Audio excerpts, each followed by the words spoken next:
I want to accomplish being a leader of the time that we live in now because I miss that a little in this world right now. So I want to become that person. I want to be the artist that's really honest about who they are and never shies away from saying the truth. I really care about having an influence rather than any kind of fame or being known.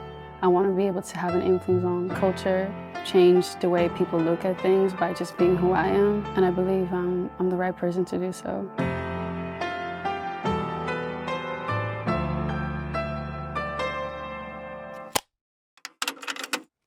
My name is Imani. I'm an artist from the Netherlands, from Utrecht, to be precise. It's a small city near Amsterdam. It shaped me a lot because I had to create my own inner world, and that's still where I create from. Imani for me stands for that world, that inner peace that I have. It challenged me to dream bigger than the city itself. I didn't have many influences that I could really get from. There wasn't much art there necessarily. It was more like a studying place. You go there to study, go for bars. But I always wanted more. You learn at a very young age how to create your own world and your own truth. So you just find your own way, you find your people, or you find it in something that you do to express yourself, which for me was music and words. And singing has always been the most important thing to me.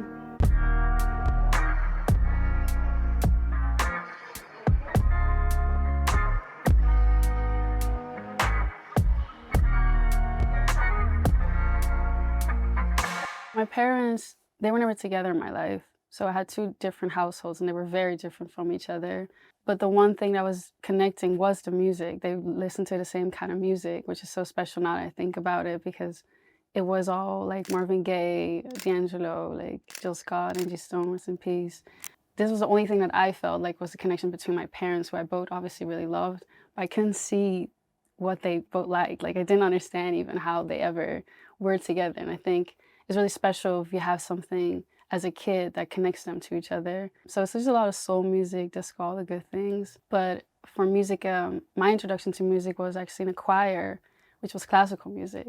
So it was very different, but teaches you a lot about, you know, how to sing very clean, how to do harmonies, and also how to care more about the music piece than about your own identity in the music, which is special, I think. So you mentioned like Angie Stone and D'Angelo and Marvin Gaye, but who were the first kind of musicians that you fell in love with? I think my first was Erykah Badu, because she also teaches you a lot about how to be a woman in this world, a Black woman also. So I think that was probably the first I took from home. Nina Simone, I really connected with deeply because she has this way of translating pain that is so special that I didn't know you could do in that way. It's so raw, it's so honest. She doesn't care about anything around it. And that's something I would love to grow to because I feel that way, but I don't know entirely how to express that yet, but I love that. I think 13, 14, you start really like shaping your own music world a little bit more. That's when she came around. But I was also listening. Like I was also big into trap. I just love Young Thug. I also love all the good stuff. The Weeknd early days. That was also a world. I think I was at that time specifically really into pain in music and how you could express that.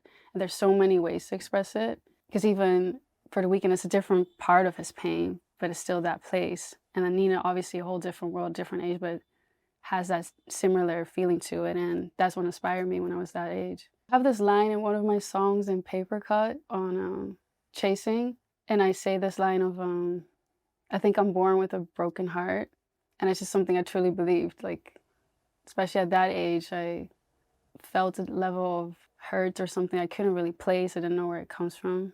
But I also believe there are people that carry something with them throughout their lives that might be from other lives or other moments. But from that place, you can create beautiful things if you know how to, you know, channel it, yeah. But the rain never stops. I think I'm born with a broken heart. I must have been about 14, I think, when I went to the studio the first time, because it's just a fire that comes around that age where, I mean, I had that, where you want to be more than what you know. It would always start with words first. And then the melody would just come to me by just being in silence, because that's when I hear it. That's when I can receive the best things. But taking music very seriously happened later, actually, when I was 18, 19, got out of, you know, your bad teenage relationship, and you're like, no, I got it. I want to be my own person and go into the world and really tell a story. I quit school to do music at the time, just felt this urge of, I mean, I finished my first school, but then I wanted to continue university. I was like, no, I need to do what feels right. I had nightmares even about not doing it. So it was very serious to me. So my journey starts there, but it was really hard actually back home. It wasn't really easy to find people to create with that felt right, felt like they had similar dreams, but also were willing us to work really hard for it, which I did have at that age, I think. So I went on to create my world first before I got the music right, because I could sing, but I couldn't produce at that age. So I just wanted to, know what it visually is going to look like, have an artist name, which was, at the time, I think I had Moon as an artist name because all my music was quite darker and like sensual during the night type of thing. And Moon is like part of my name in the Netherlands, like in Dutch. And it was all bedroom kind of music, but I couldn't find the right people to create with. And when I was about 19, I found my producer that I made Papercut with. His name is Daan, and we're from the same city, like around next to each other. So I was really glad to find him and a producer that could bring sound to my world. We worked for, I would say, years, 6 years or something on and on before we even released anything. We really dedicated ourselves to creating a sound that we would feel would change something, because that's all I really care about in this. I really have an intention with what I do, and that just takes time. I was keeping my music very low-key. I wouldn't share with anyone because I really felt like we were onto something. So we decided, like, we have a sound now, we can share it because people don't take it from us. It was very serious to us at the time. I remember thinking, like, I want to get really good at this because I care about it. I want to see how far I can make it with this. I want to see how far I can, honor it by getting good at it. And that's just why I went into the room and just did the work for it. Better than this. Too smart, you're too cute, I can't follow me.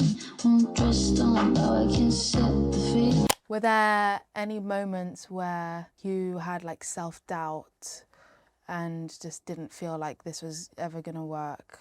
So many times. I think, and this is a funny story, because even the day when Dave first reached out to me about pgLang was the day that I wanted to quit music. And I was in the room, I was with Daan, because we worked in his studio setup. We had a really small room studio that you live in, like an apartment. I remember telling him, I don't know what to do. Like, I can't, like, we do this every day, but it was also COVID. So I was just, nervous about, we're making music, but I don't know if we can put it out right now because the world is shut down. I just didn't see it anymore. And I've had many of these moments. And that's the day, now that I know, that Dave sent me a DM on Instagram saying that he saw something in me based on what I'd already put out, which was very minimal on my Instagram page. There was some kind of music on there, some lyrics, maybe some snippets, but it was quite vague. So he saw something on whatever I was sharing, mostly I think the lyrics. So we had a call 2 days after, and that call actually solidified what we still work on. That's the foundation was laid there, because we just connected on so many ways of seeing how to approach art, how to be intentional about it and patient. And this was something that he mentioned he didn't see in many artists in that time. So that's just what solidified the mindset, I think, and our taste levels. And we worked from there. The first 2 years, it wasn't about signing at all. We didn't even talk about it. It was mostly about getting to know my world. And if I needed anything, he would say, you can just reach out to me and I'll open doors for you, because obviously he can do that. But I knew I wanted to get signed. I was like, I want to be the first girl. That's what I knew. So for me, it was very much my mission, my personal mission, but he would never promise me anything. And I really liked that, because in that way, he could inspire me, he could give me knowledge, help me here and there, but it was never about, I'm going to do this for you, or you should do this. He would just let me grow in my own time, which I really did. I took that time. As a developing artist, that's the best development. If you get the time, if you get the resources to take that time. I think what I appreciate about pgLang is how much they trust their own taste and their gut feeling. And that's something I also do. And that's just the best way to work with each other. If you work with people that trust themselves really well, that's when you can really do some things. Because they're not looking out for what's cool or what's the next thing. They just have a strong gut feeling about it. And that's how it becomes effortless. And that's also how I approach things. And I believe in people that do it that way. What did that feel like? I don't know if you're religious or spiritual, but did it feel like something when the day you wanted to quit was the day you got a message? Yeah, I'm very spiritual, but also I can't not be, because my life has been very spiritual in this way, where the days that something happens you know, it's a full moon. There's always something about it that really makes sense. And I think when I'm on the right path, I always get very, very clear signs of it being the right path, and that I can be calm about it. I can trust that something's bigger than me. My name also, Imani, means faith. And I think I have that in me, just in who I am. Even the moments I feel insecure, I can always go back to that. Is that why you doubled it up? Yeah, I'm like, I need 2 times. Faith. Give me more.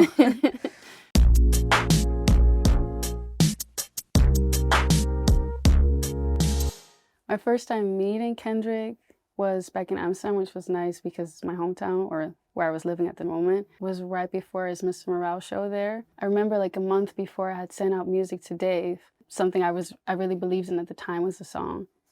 And he was like, okay, I want you to meet Kendrick. And it was special because at the moment, before that, he would never speak on Kendrick. And I liked that because it was really like a personal connection we were making, you know, a business focused one. And it wasn't about who he was working with or whatever was going on. But that song, I think, pushed something. And he was like, it's good to meet him now. We met at the studio and I saw them working. I did something like melodies on something just to, you know, test out how I was doing that, which was really nerve-wracking, but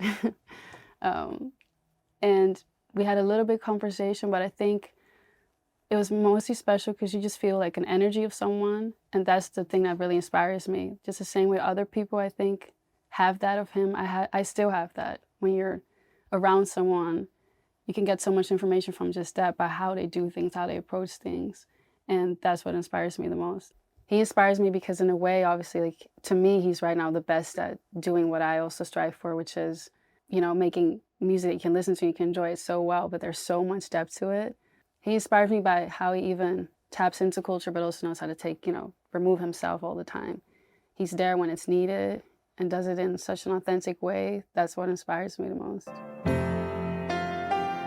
Roller coaster living, fully independent.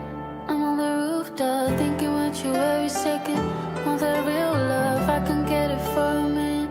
Baby, don't call me back, I had enough, I live it up. Your song Snatch premiered during Chanel's 2024 show. Before lots of people even knew like who you were. What did that moment feel like? Yeah, Snatch was an amazing moment. I was in Paris for it. I was at the show. When you see the show, I couldn't find myself, which I also liked. Like, you don't even know that I'm there. And I love that moment so much because it's like a symbol of how I want to do music. Because I think how you start is like how you're going to do it or how you might even get out of it. And for me, it was like, it got played and it surfaced the show in a beautiful way. But it wasn't about me. I think if they had asked me to perform it, for instance, I would have been nervous and it would be all about me and like what I look like or what I do and how I sing. And now it's like the music got its own place. It was there for the show. I could watch it. No one knew it was even me. And it's very special because you never have that you get to listen to it. That's just one moment where no one knows you, but they do hear your music. So it was so special and you don't get that moment back. I loved it so much. I get down on your shit, I get nasty. Yeah, we cry when we kiss, make it messy, bestie. So the album obviously arrived with almost no rollout. Why? I think it's good music, so I believe in it. So we'll find its way at the right time. If I would have put out one song, it wouldn't do justice to how much work we had already done or how much of a body of work we already had. And obviously I had the luck of having a platform like PG that supports it. So that's the rollout in itself. Why the title Papercut? I think the title Papercut works because it's all started in like a notebook on paper. That's where my world started. So I just realized in writing, the words sometimes would hurt me. Not the paper necessarily. I didn't get many paper cuts, but the words would hurt me so much because you would write and just discover things about yourself that you didn't know. And then there's just a sharpness to, I think, how I express on that album. It's direct, it's bold sometimes, it's vulnerable at other times. So there's a cut in how it can reach you. It can touch you in a way. And I like that about it. Papercut is a mix of moments throughout these years that I was making music. Throughout those years, I think I made a bunch of albums, kind of, because there were so many moments where we made so much music. But Papercut was this moment, I think, where I moved to Berlin at some point, and there was just a clearer idea of like who you are when you go outside of that little room that I had in Amsterdam where I had created for so many years. I kind of just went out of the loop of those years. and I had a better understanding of who I wanted to be in the world. I always wanted so much more, and it's in all of those songs, it's about wanting more or someone back, or you want more of them. But it actually is just about that I wanted this one thing, which was like releasing music or releasing myself of those years of just working in the same way. But for this album specifically, it even came out more poppy than what I was listening to at the time. So like I said, I like Nina Simone a lot, but this is quite far from Nina Simone. But this is the music that reached me. This is like, these are the ideas that were in the air that I picked up on. So I like that I removed the idea of who I wanted to be, which just made it the music. And then you put it out and you can tell later on that there's just way more of you in there than you thought. You know, it's your stories, it's the way you express it. But sometimes you gotta express something that's bigger than yourself. Put a bet on me, I bet on you. When you talk that talk, better see it through. It's smart to within. I used to go by Imani Selena because it's my real name. I always just loved it because it had something elegant but also a bit toughness in there. I like the combination of it. But I think letting go of the name also is letting go of a time that, you know, it took really long for me to be in a room being Imani Selena and kind of sharing it with the world, but also not enough. I was also hiding behind that name sometimes. Imani Selena used to be quite mysterious, and that was the image I had around it. It was darker, it was mysterious, and I don't want to hide, you know, and Imani felt like the right thing to do because I've always bet on myself. I've always taken inspiration from myself. I don't want to have it twice. I'm very new, but I have a lot to say, and I think Papercut and all the things I started with now is a good introduction to who I am, and I want the music to speak first. I do think it helps to know the person behind the music. That's why I like that we're doing this. I think I'll know the right moments to talk, and I would love to inspire in that way too, because by being who you are, you inspire so much more sometimes than you think. So I want to be a leader at some point. I want to be seen in that way by leading with example. So I would definitely share some things about myself when I find it important. I think I would love to find a way to reach as many people as possible without having to compromise myself and the art. And I think that's why I'm happy to be with the team that I'm with, because I think they have a really good way of doing that. And I want to learn how to do that because I think it's also nice to have a woman doing that in that way.